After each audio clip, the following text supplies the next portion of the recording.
Assalamualaikum warahmatullahi wabarakatuh। Welcome back to our channel. Hope you all are good at your home and doing great. तो आज जो है हम लोग देखने वाले हैं खुलवियात और हयाती टेक्नोलॉजी, जो साइंस 2 का 8th चैप्टर है, उसका पार्ट 3 और लास्ट पार्ट। और इंशाल्लाह इसके क्वेश्चन आंसर जो है वो मैं आज शाम तक तो अपलोड कर ही दूँगी, तो आप लोग वो भी ज़रूर देखिएगा। पार्ट 1 में जो हमने पढ़ा था साख खुलियों के बारे में, उसके बाद हम हयाती टेक्नोलॉजी देख रहे थे, और आज जो है हम कुछ इंकलाब देखेंगे और कुछ इंडस्ट्रियल चीज़ें देखने वाले हैं। तो सबसे पहले है सब्ज़ इंकलाब, यानी कि ग्रीन रेवोल्यूशन। अब इसके नाम से ही समझ में आता है, चूँकि सब्ज़ है तो ऑफकोर्स ये जो है वो खेती से लिंक होगा। तो सब्ज़ इंकलाब क्या है? 20वीं सदी की इब्तिदा से ही आबादी में बेतहाशा इजाफा होने लगा। कम और नाकिस ग़िज़ा की वजह से इसके असरात तमाम ममालिक पर हुए। इनमें खुसूसी तौर पर गैर तरक्की याफ्ता और तरक्की पजीर ममालिक परेशान हो गए। ज़राए ज़मीन के कम रकबे में ज़्यादा से ज़्यादा अनाज की पैदावार के तरीके को सब्ज़ इंकलाब कहते हैं। क्या हुआ कि 20वीं सदी के बाद जो है वो आबादी बढ़ने लगी, और उतनी जो है वो उस वक्त उतनी फसलें नहीं होती थी या उतनी पैदावार नहीं हो रही थी। तो इस वजह से जो है लोगों को एग्जैक्ट जितना खाना मिलना चाहिए उतना नहीं मिल रहा था। इसकी वजह से जो है वो काफ़ी लोग बीमार हो रहे थे, नातवाना थे। तो उस तरह से जो है वो तमामी ममालिक पर इसके असरात हुए। लेकिन जो तरक्की याफ्ता जो ममालिक थे, उन्होंने जो है वो इस चीज़ को ओवरकम कर लिया। उनके पास जो है दौलत थी, तो वो जो है इम्पोर्ट करके सब चीज़ें नॉर्मल कर लेते थे। लेकिन जो डेवलपिंग कंट्री है और जो कंट्रीज़ बहुत ही निचले जो है लेवल पर है या बहुत गरीब में है, वो जो है उन दोनों कंट्रीज़, इस तरह की कंट्रीज़ पर जो है वो बहुत ज़्यादा बुरे असरात हुए। तो उस टाइम पर जो है वो ये ग्रीन रेवोल्यूशन लाया गया कि ज़राई ज़मीन के कम रकबे में, यानी कि जगह कम होने में भी जो है वो मतलब थोड़ी सी जगह पे ज़्यादा से ज़्यादा अनाज की पैदावार किस तरह कर सकते हैं, उस तरीके को लाया गया। तो उसे सब्ज़ इंकलाब कहते हैं। और उसके बाद जो है फिर काफ़ी जो है पैदावार में इजाफा हुआ। गेहूँ और चावल की इस्लाहशुदा छोटी छोटी किस्में, इसके अलावा जो है वो ज़्यादा पावरफुल खाद है, हशरात का अद्वियात का इस्तेमाल और पानी का इंतज़ाम, इन तमाम सब असबाब की वजह से अनाज की पैदावार में इजाफा होने की वजह से काफ़ी बड़ी आबादी फाकों से बच गई, वरना जो है वो मुल्क में कहत की हालत हो जाती। तो गेहूँ और चावल, चूँकि ये सारी जो है बेसिक अनाज है, तो इनकी इस्लाहशुदा छोटी छोटी किस्में लाई गई। और उसके अलावा जो है वो कुछ ऐसे खाद बनाए गए जो ज़्यादा न्यूट्रिशियस हो और जो है वो ज़्यादा पावर हो। हशरात का यानी जो भी कीड़े खाते थे नबातात को या फसलों को, उनको भगाने के लिए जो है वो अलग अलग दवाइयाँ बनाई गई, और पानी का जो है सही इंतज़ाम किया गया। अब इस इंकलाब में डॉक्टर नॉर्मन बोरलॉग जो अमेरिका के थे और डॉक्टर MS स्वामीनाथन जो इंडिया के थे, इनके कारनामे जो है बहुत ही काबिल कद्र है। और आपने डॉक्टर MS स्वामीनाथन का नाम जो है वो हिस्ट्री में भी पढ़ा होगा 9th में। तो ये जो है सब्ज़ इंकलाब में एक बहुत अहमियत की हामिल शख्सियत है।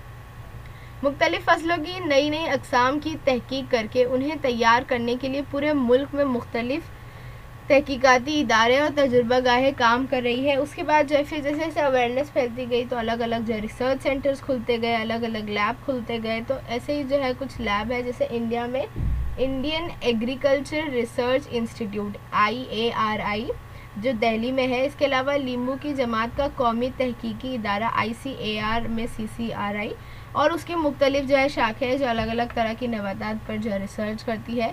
Indian institute of science, national pomegranate research institute centre जो सोलापुर में है। ऐसे जो है वो अलग अलग किस्म के नबातात पर, अलग अलग किस्म की फ़सलों पर जो है वो तहकीकात पूरे मुल्क में जो है वो चालू है। अब उसके बाद आते हैं हम सफ़ेद इंकलाब में। तो जिस तरह सब्ज़ इंकलाब खेती से जुड़ा हुआ था, तो सफ़ेद इंकलाब ऑफकोर्स जो है वो दूध से जुड़ा हुआ है। अब सफ़ेद इंकलाब क्या है? दूध के ताल्लुक से भारत के चंद हिस्सों में आसूदगी थी, लेकिन दूध के हासिलात ज़्यादा अरसे तक इस्तेमाल के काबिल नहीं होते थे। जो भी चीज़ें बनाई भी जाती थी दूध को प्रिजर्व करने के लिए, वो भी जो है वो कुछ अरसे के बाद ख़राब हो जाती थी। तो डॉक्टर वर्गीस कुरियन ने ये साबित करके दिखाया कि उनके जो रिसर्च के ज़रिए कि बाहमी इमदाद और हयाती टेक्नोलॉजी की मदद से दूध की पैदावार अब सिर्फ जोड़ पेशा नहीं बल्कि एक मुकम्मल पेशा बन सकता है। ये जो है हयाती टेक्नोलॉजी का इस्तेमाल किस तरह होता है, जो आपका पूरा चैप्टर 7 है वो इसी पर बेस्ड है। स्टार्टिंग का जो पार्ट है कि किस तरह जो है वो दूध को प्रिजर्व करने के लिए उसमें अलग अलग जो है वो खुर्दबीनी हयातियात मिलाए जाते हैं, और उससे जो है वो अलग अलग किस्म के प्रोडक्ट्स बनाए जाते हैं। तो डॉक्टर वर्गीस कुरियन ने जो है ये चीज़ साबित करके दिखाई थी। और उसके बाद गुजरात रियासत के आनंद में बाहमी इमदाद सोसाइटी के ज़रिए दूध की पैदावार की तहरीक को वो बहुत बुलंदी पर ले गए। अब ये आनंद बाहमी इमदाद society is none other than Amul company, यानी आनंद मिल्क यूनाइटेड लिमिटेड। ये जो है वो अमूल का जो शुरुआत हुई है ये डॉक्टर वर्गीस कुरियन और उनके साथ जो है वो आनंद जी ने मिलकर किया था, और यहीं से जो है वो सफ़ेद इंकलाब में अमूल कंपनी जो है वो उसका एक बहुत इम्पोर्टेंट कंट्रीब्यूट रहा है।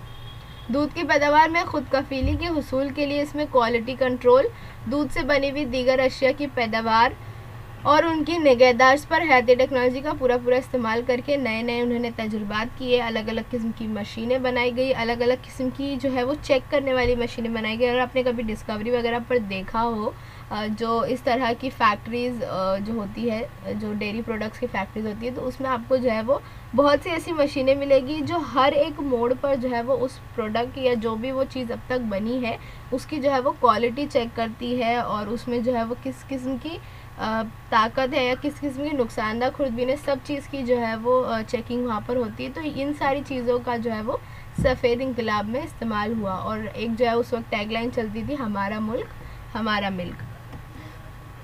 उसके बाद आता है नीला इंकलाब। तो अब जैसे सब्ज़ और सफ़ेद इंकलाब था, तो ऑफ कोर्स नीला इंकलाब will be associated with the water. लेकिन यहाँ पर जो है वो इस नीले इंकलाब में पानी से मुराद जो है वो जो पानी के अंदर के जानदार है, स्पेशली इन जानदारों से किस तरह कारोबार हो सकता है, यानी जो मछली पालन होता है, यानी जो माहीगिरी का पेशा है, उससे मुतालिक है। नीला इंकलाब यानी पानी का इस्तेमाल करके काबिल इस्तेमाल बैक्टीरिया की पैदावार करना। मशरक़ी एशियाई ममालिक में खेती के तालाब और उसमें पलने वाली मछलियाँ बड़े पैमाने पर मिलती है, लेकिन सिर्फ मछलियाँ, झींगे वगैरह तक ही महदूद ना रहते हुए दीगर हैवानात और नबातात पर भी गौर किया जा रहा है। भारत सरकार ने नीला मिशन इंकलाब 2016 में NKM यानी नील क्रांति मिशन 2016 प्रोग्राम के ज़रिए मछली पालन की ज़्यादा से ज़्यादा हौसला अफजाई करके पैदावार में इजाफे का तस्वुर दिया। इसके लिए 50 से 100% तक जो सरकारी इमदाद मुहैया की जाती है, यानी कि जो है वो अलग अलग किस्म की मछलियों को पकड़ना, उनका कारोबार, इसके अलावा जो है वो जो भी किस्म के बैक्टीरियाज़ और जो भी किस्म के हयातियात मिल सकते हैं पानी के अंदर से हमें, वो सारी चीज़ें जो है वो उसको ज़्यादा से ज़्यादा इस्तेमाल में लाना, इसके लिए जो है वो ये मिशन शुरू किया गया था। समुंदर के खारे पानी या खेत के तालाब के मीठे पानी में बड़े पैमाने पर मछली पालन मुमकिन है। ऑफ कोर्स अब बहुत बड़े पैमाने पर होती भी है माहीगिरी। आप लोगों ने देखा होगा जो कोली वगैरह का इलाका है मुंबई में, उन लोग जो है बड़े बड़े जाल बिछाते हैं और बहुत बड़े पैमाने पर मछलियाँ पकड़ी जाती है, उसे सुखाया वगैरह जाता है। अगर आप जो है वो मड आइलैंड या मारवे और जो मुंबई गोवा बॉर्डर है उस साइड अगर आप देखें तो आपको बहुत सारे ऐसे जगह मिलेगी जहाँ पर जो है वो पूरे जाल में मछलियाँ फंसी होती है और उसे जो है वहाँ पर ऐसे फैला कर रखा जाता है। तो बहुत बड़े पैमाने पर जो है वो माहीगिरी अब हो रही है भारत में।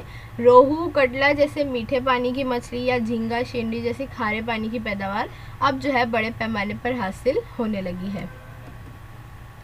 नेक्स्ट आता है खाद। तो खाद में कोई ऐसा बहुत अलग टॉपिक नहीं है। हम खाद में जानते हैं ज़राअत के कारोबार में दो तरह की खाद होती है। एक होती है नामियाती, यानी कि जो फ़ायदेमंद होती है, और दूसरी होती है कीमियाई, यानी जो केमिकल से बनी होती है, जो इंडस्ट्रीज़ में मतलब फैक्ट्रीज़ में बनती है। नामियाती खाद के इस्तेमाल से ज़मीन की ज़रखेज़ी बहाल होकर ज़मीन में पानी ठहरने की सलाहियत होती है, जबकि केमिकल जो है वो ज़मीन को ख़राब कर देता है, स्पेशली बंजर कर देता है। और अब अगर देखें मैन्योर जो है यानी जो नामियाती खाद है वो मिट्टी से, और जो दूसरी किस्म की ऐसी चीज़ें होती है जो जैसे कि अलग अलग खुर्दबीनी जानदार हो गए, इसके अलावा जो खाने की बची हुई चीज़ें होती हैं, जो जानदारों की फाजिल अशिया होती है, इन सब चीज़ों से बनी होती है। ये जो है वो ऑलमोस्ट लाइक मिट्टी जैसी दिखती है। और जो फर्टिलाइज़र है वो आप देख सकते हैं इस तरह के जो ना ऐसे छोटे छोटे बॉल्स जैसे दिखते हैं। तो ये जो है वो इनकी पहचान है। हुमस की वजह से ज़रूरत के मुताबिक ज़मीन की ऊपरी सतह तैयार होती है। केचुए फफूंद की वजह से ज़मीन के कई ज़रूरी अज्जा जो है वो फसलों को मिलते हैं। और मिट्टी के बगैर खेती हाइड्रोपोनिक्स में माए खाद का इस्तेमाल मुनासिब होता है, लेकिन कीमियाई खादों के गैर ज़रूरी इस्तेमाल से ख़तरा ज़्यादा है। इसमें खुसूसी तौर पर ज़मीन बंजर हो जाती है। ह्यूमस जो है वो ज़मीन की एक तरह की तह बनाई जाती है ऊपर, जिसमें जो है नामियाती अज्जा मौजूद होते हैं। और इसके अलावा अगर जो है वो इस तरह की खाद ना इस्तेमाल की जाए तो बहुत सी माए खाद यानी जो लिक्विड फॉर्म में भी आती है, जैसे आप यहाँ की तस्वीर में देख सकते हैं। तो इसका कहने का यही मतलब है कि जितना हो सके आप लोग जो है कीमियाई खादों को इग्नोर करिए। उनके जो है गैर ज़रूरी इस्तेमाल ख़तरनाक है और ख़ास तौर पर ज़मीन बंजर होती है। इसके अलावा उसमें जो केमिकल होंगे वो उस नबातात को खाने वालों में जाएंगे, स्पेशली चाहे वो जानवर हो या हम इंसान हो, सभी के लिए जो है नुकसानदा होगा। अब आता है हशरात कश यानी इंसेक्टिसाइड्स, यानी कि ऐसे लिक्विड्स जो नबातात पर छिड़के जाते हैं ताकि उन्हें खाने वाले कीड़े जो है वो दूर रहें। नबातात और फसलों में कुदरती तौर पर क़ुव्वत मुदाफ़अत के ज़रिए बीमारी को टाला जा सकता है, लेकिन हशरात कश के इस्तेमाल पर पाबंदी नहीं होती है। मेंढक, कीड़ेखोर परिंदे जैसे किसान दोस्त कीड़ों की तादाद पर काबू रखते हैं, लेकिन पैदावार बढ़ाने के लिए हशरात कश का इस्तेमाल बड़े पैमाने पर किया जाता है। इवन दो बहुत से जो है इस तरह के जानदार होते हैं, जानवर होते हैं, जैसे मेंढक है या कुछ परिंदे हैं जो कीड़े खा सकते हैं। इसकी वजह से जो है वो फसलों पर काफ़ी हद तक फसलों का तहफ़्फ़ुज़ किया जा सकता है, उन्हें कीड़ों से बचा सकते हैं। लेकिन फिर भी जो है वो लोग बहुत बड़े पैमाने पर जो किसान है वो हशरात कश का इस्तेमाल करते हैं ताकि उनकी फसल जो है वो बच पाए, मतलब ज़्यादा ख़राब ना हो।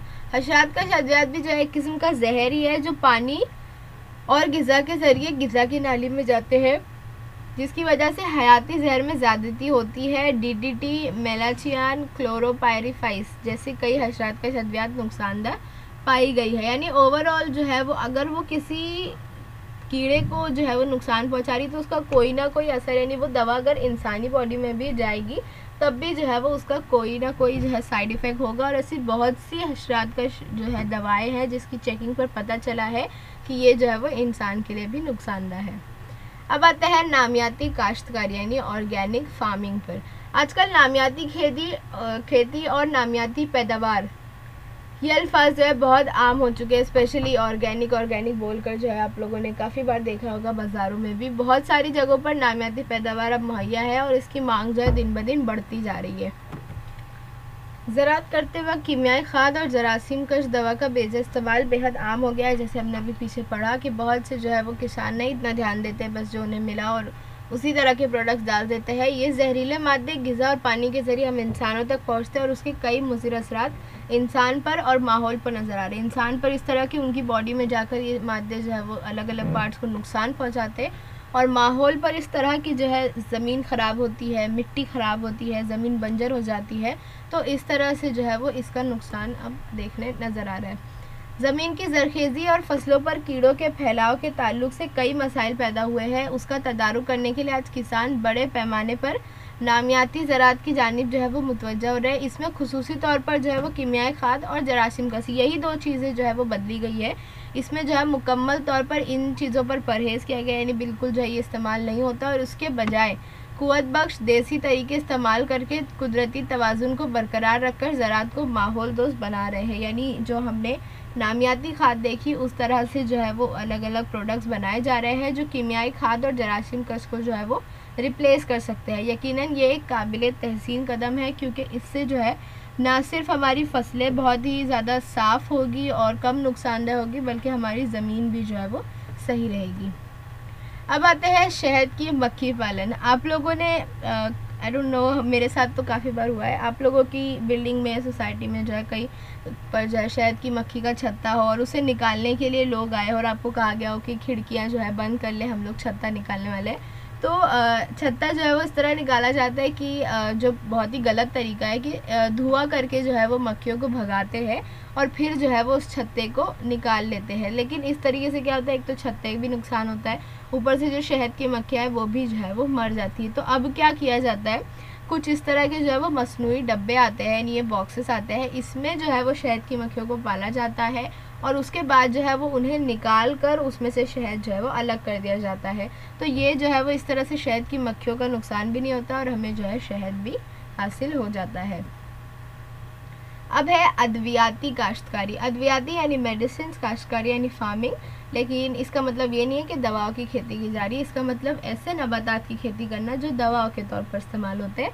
भारत में हयाती तनु बड़े पैमाने पर पाया जाता है। हम जानते हैं नबातात और हैवानात में बहुत किस्मों की जो है वो अलग अलग नस्लें हमारे मुल्क में मौजूद है। इनका इस्तेमाल करके भारत के लोग कुदरत के साथ मोहब्बत का रिश्ता जोड़े हुए हैं। इनका इस्तेमाल बहुत बड़े पैमाने पर होता है। हमारे यहाँ पर जो है वो आयुर्वेदा करके पूरी अलग फील्ड है जिसमें इन्हीं चीज़ों को पढ़ा जाता है। इनका इस्तेमाल दवाओं के तौर पर किया जाता है और कुदरती दौलत का इस्तेमाल करके मर्ज से छुटकारा पाने में आयुर्वेदिक का बहुत बड़ा विरसा जो है हमारे मुल्क में मौजूद है। कुछ मेडिसिनल प्लांट्स जो हम नॉर्मली अपने घर में भी उगाते हैं, जैसे कि एलोवेरा है, ऑफ कोर्स तुलसी का पौधा हो जाता है, बेसिल है, लेमन बाम है, लेवेंडर आप लोगों ने सुना होगा, मैरीगोल्ड, पेपरमिंट वगैरह, रोज़मेरी जो है खानों में भी इस्तेमाल होती है आई थिंक। तो इस तरह से जो है ये ये प्लांट्स है।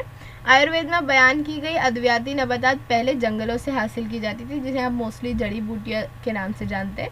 तो जड़ी बूटियों के मुतालिक जो है वो बहुत से जो है वो किताबें लिखी गई है और उसमें जो है वो अलग अलग किस्मों के इलाज बताए गए हैं। लेकिन अब चूँकि जंगलात कम होते जा रहे हैं तो इसकी वजह से जो है वो अद्वियाती नबातात भी जो है वो ख़त्म होने लगी है और ऐसी नबातात की ज़राअत अब जो है वो ख़ास तौर पर मतलब एक एक नाम निकाल कर उनकी जो है वो फसलें की जा रही है, क्योंकि हमारे जंगल ख़त्म हो रहे हैं और हमें जो है वो इलाज के लिए इन नबातात की ज़रूरत है। तो इस वजह से जो है वो इनकी खेती जो है वो की जाती है। लास्ट है फलों की सनत, फ्रूट प्रोसेसिंग इंडस्ट्री। ये जो है वो कुछ अलग चीज़ नहीं है, जो आप लोगों ने चैप्टर 7 में पढ़ा था वही है। फलों से बनने वाली कई किस्म की अशिया हम रोज़मर्रा ज़िंदगी में खाते हैं, फिर जैसे कि वो जूस हो या फ्रोज़न फ्रूट्स हो या जैम हो या कैंडीज़ हो या जो जेली आती है, जो अलग अलग तरह के ड्रिंक्स आते हैं, ये सब जो है वो फूल से बनते हैं, फलों से बनते हैं। जैसे चॉकलेट्स है, शरबत है, जैम है, जेली वगैरह फलों पर अमल करके मुमकिन हुआ है। फल में जो है वो ख़राब होने वाली ज़रूरी पैदावार है, इसीलिए जो है वो इसके साथ कुछ प्रिजर्वेंट्स मिलाकर जो है और इसके ऊपर अलग अलग अमल करके से इसको सुखाना या नमकाना या इसको शक्कर मिलाना या इसको ठंडा करना, जो मुंजमद करना, हवाबंद डब्बों का इस्तेमाल करना, इन चीज़ों की वजह से जो है वो फल को एक अलग रूप देकर जो है वो जल्दी ख़राब ना हो इस तरह से बनाया जाता है। और ऊपर से कोल्ड स्टोरेज जो है यानी कि एकदम जो है वो उसको चिल्ड कर दिया जाता है ताकि वो एक लंबे अरसे तक जो है वो इस्तेमाल के काबिल रहे। तो इस तरह से जो है वो फलों की इंडस्ट्री यानी फलों पर जो है ये अलग अलग अमल करके जो है वो उन्हें इस्तेमाल के काबिल, लंबे अरसे तक इस्तेमाल के काबिल बनाया जाता है। So with that note will and this chapter. और उम्मीद है कि आपको समझा होगा। अगर समझा है तो लाइक करिए, अपने क्लासमेट्स और स्टूडेंट्स के साथ शेयर ज़रूर करिएगा। कोई कन्फ्यूजन है तो नीचे कमेंट करिए, सब्सक्राइब करिए अगर आपने अब तक नहीं किया है। And thank you very much for watching. Bye bye.